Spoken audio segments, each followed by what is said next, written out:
اگر کامیابی مال کے اندر ہوتی خدا کی قسم اللہ تعالیٰ سب سے پہلے نمرود، فرعون، قارون، حمان، شداد، یہ وقت کے اتنے بڑے بادشاہ تھے، اتنے بڑے مال والے تھے، اللہ تعالیٰ ان لوگوں کو کامیاب کرتا.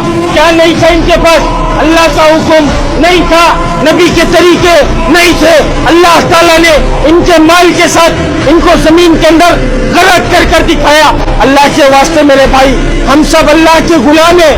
رسول اللہ صلی اللہ علیہ وسلم نے فرمایا جس کا مفہوم کہ دنیا مسلمانوں کے لیے پیٹ کھانا اور کافروں کے لیے جنت. دنیا ہماری عیاشی کی جگہ نہیں ہے.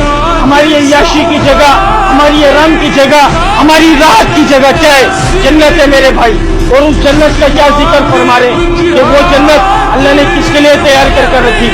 اللہ تعالیٰ نے جو اس دنیا کے اندر اللہ کے حکم کو نبی کے طریقوں سے پورا کر جائے گا، اس جنت کا حقدار وہ ہے میرے بھائی.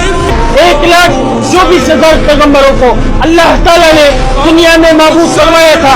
نبی آیا کرتے تھے، اپنی قوم پر، اپنے قبیلوں پر محنت کیا کرتے تھے، مخلوق کا تعلق مخلوق سے ہٹا کر خالق کی طرف جوڑا کرتے تھے. ہم سب کا ایمان، ہم سب کا یقین ہمارے نبی رسول اللہ صلی اللہ علیہ وسلم آخری نبی.